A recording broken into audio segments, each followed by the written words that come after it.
Worli VDD चाळ पुनर्विकास प्रकल्पातील लाभार्थ्यांना चावीचं वाटप, मुख्यमंत्री उपमुख्यमंत्र्यांच्या हस्ते चाव्यांचं वाटप। धारावीचा पुनर्विकास म्हणजे नवं शहर उभारणं। धारावी पुनर्विकास करताना पात्र अपात्र नियम ठेवला नाही। धारावी आर्थिक विकासाचं केंद्र, मुख्यमंत्र्यांचं वक्तव्य। अनेकांनी बीडीडी चाळीच्या लोकांना फक्त स्वप्न दाखवली। आमचं सरकार आल्यावर पुनर्विकासाला गती। बिल्डरच्या अपेक्षेवर पुनर्विकास रखडलेला, मुख्यमंत्र्यांचा टोला। चाळीची आपली संस्कृती तोडू नका। हे घर तुमचं स्वतःचं आहे। कोणत्याही मोहात पडू नका। आपला मराठी माणूस आपल्या मुंबईत राहिला पाहिजे, अजित पवारांचं लाभार्थ्यांना आवाहन। चाळीच्या जागी इमारती उभ्या राहतील। तुमच्या कष्टाचा मेवा दुसऱ्याला देऊ नका। 4 वर्षाच्या आत सर्वांना घरे द्यायची आहे, तर सर्वांनी घरे खाली करण्यासाठी सहकार्य करा, अजित पवारांचं आवाहन। हक्काचं घर देण्याची जबाबदारी आमची आहे। राज्याच्या आणि भविष्यात मुंबईच्या शाश्वत आणि सर्वांगीण विकासासाठी कुठल्याही प्रकारचा निधी कमी पडू देणार नाही, अजित पवारांचं आश्वासन। मुंबई महानगरातील प्रकल्प वेगाने पूर्ण करणार। फडणवीसांनी सुरू केलेल्या कामाला काही जणांकडून ब्रेक। मी मुख्यमंत्री झाल्यावर विकास कामांवरील ब्रेक काढला। शिंदेंचा महाविकास आघाडी सरकारला टोला। धारावी हा जगातील सर्वात मोठा प्रकल्प ठरेल। लोक तो पाहायला येतील। लोकांचं जीवनमान उंचावण्यासाठी हा प्रकल्प गरजेचा, एकनाथ शिंदेंचं वक्तव्य। गिरणी कामगारांना 1 लाख घरे देण्याचा सरकारचा संकल्प। घरं देण्याची जबाबदारी आमची। 35 लाख घरे बांधण्याचा संकल्प आहे। टप्प्याटप्प्याने काम होईल, एकनाथ शिंदेंचं आश्वासन। बीडीडी वासियांचं स्वप्न आदित्य ठाकरेंकडून साकार। वरळीत शिवसह्याद्री फाउंडेशनची बॅनरबाजी। वरळीत सामाजिक संस्था आणि मंडळांनी लावले बॅनर।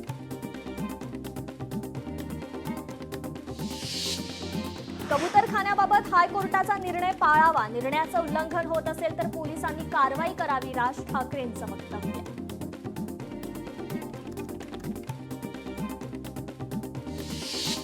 माझ्या मध्यस्थींची मागणी करणाऱ्या जैन मुनींनी कोर्टाचा निर्णय पाहावा। कबूतरखान्यासाठी आंदोलन झालं तेव्हा कारवाई करायला हवी होती। मंत्र्यांनी आंदोलनात उतरायला नको होतं, राज ठाकरेंची प्रतिक्रिया। कोणी काय खावं सरकारनं ठरवू नये। स्वातंत्र्य दिनाला तुम्ही बंदी आणताय। कत्तलखाना मांस विक्री सुरू ठेवण्यास आपण सांगितलं, राज ठाकरेंचं सरकारला आवाहन।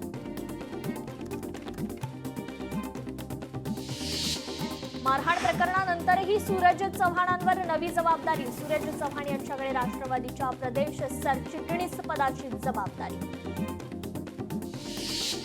सूरज चव्हाण यांची राष्ट्रवादी काँग्रेसकडून प्रदेश सरचिटणीसपदी नियुक्ती। छावा संघटना आक्रमक। राष्ट्रवादी काँग्रेस आणि सुनील तटकरे यांना महागात पडेल, विजयकुमार घाडगेंचा इशारा।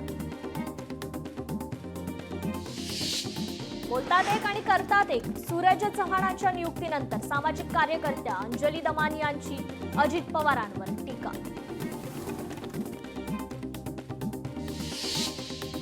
अजित पवारांकडून नवाब मलिकांवर मुंबई महापालिकेसाठी मोठी जबाबदारी। नवाब मलिकांवर मुंबई निवडणूक व्यवस्थापन समितीच्या अध्यक्षपदाची धुरा। पंढरपुरात घरातील देव्हाऱ्यात आता देवासोबत अजित पवारांना स्थान। राष्ट्रवादीच्या कार्यकर्त्याच्या घरातील मंदिरात अजित पवार आणि सुनेत्रा पवारांचा फोटो। अजित पवारांच्या पक्षात 2 गट। दुसरा भाजपप्रेमी गट जाणून बुजून अजित पवारांची प्रतिमा खराब करण्यासाठी कार्यरत, रोहित पवारांचं ट्विट। प्रकाश आंबेडकरांचं राहुल गांधी मल्लिकार्जुन खरगेंना पत्र। वंचित बहुजन आघाडीच्या लढाईत भागीदार होण्याचं आवाहन। 15 ऑगस्टला मटण पार्टी ठेवणार जितेंद्र आव्हाडांचा कल्याण डोंबिवली पालिकेला इशारा। पालिकेच्या निर्णयाचे तीव्र पडसाद। शिवसेना पक्ष आणि चिन्हावर 8 ऑक्टोबरला सुनावणी। याआधी 20 ऑगस्टची दिली होती तारीख। पालिका निवडणुकीआधी सुनावणीची ठाकरेंना अपेक्षा।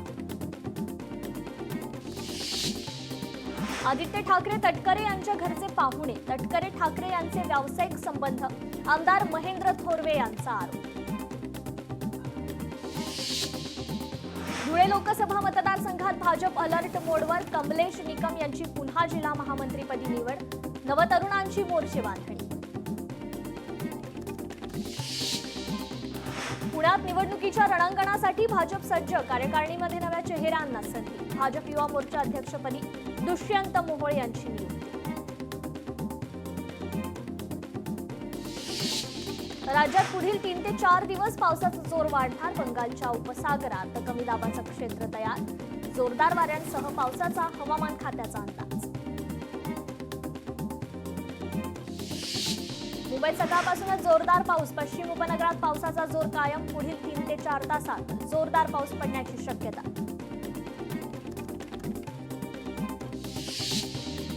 सोलापूरचा हिप्परगा तलाव ओव्हरफ्लो. पावसामुळे आदिला नदीला पूर. शहरातील काही सखल भागात देखील पाणी साचलं.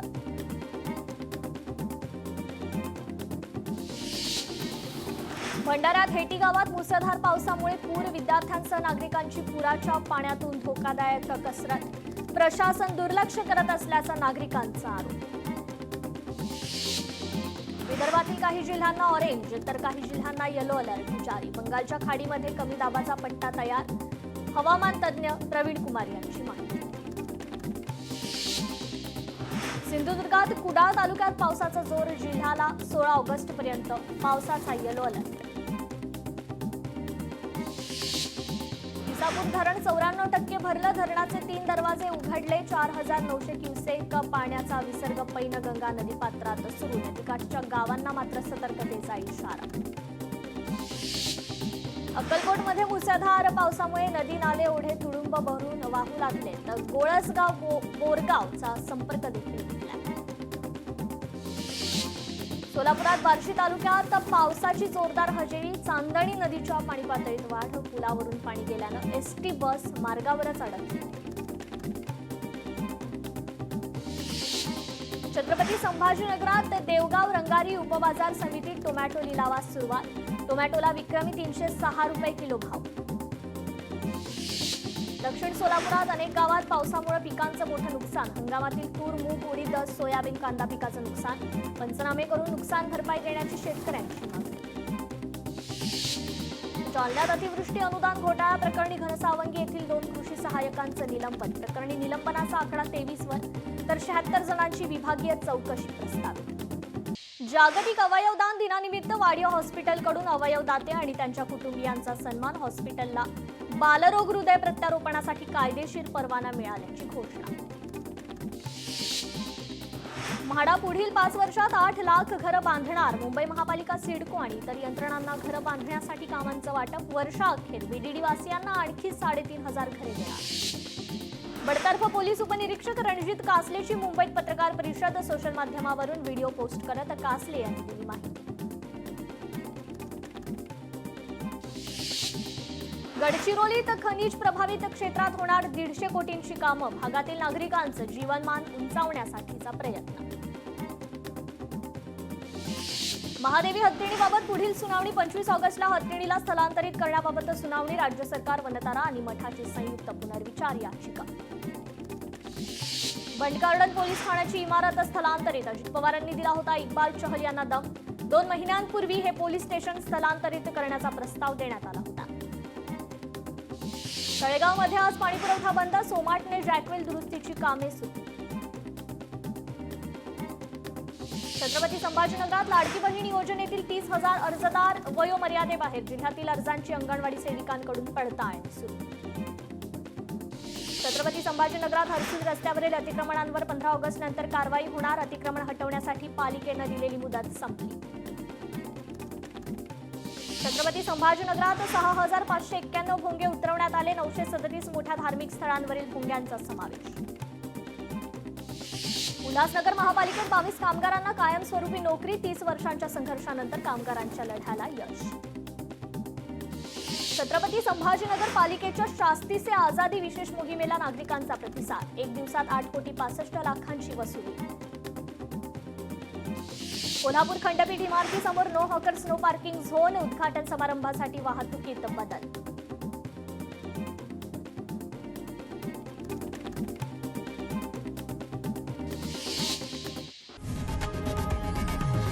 लोकशाही मराठी ऐका, पहा, जागरूक रहा.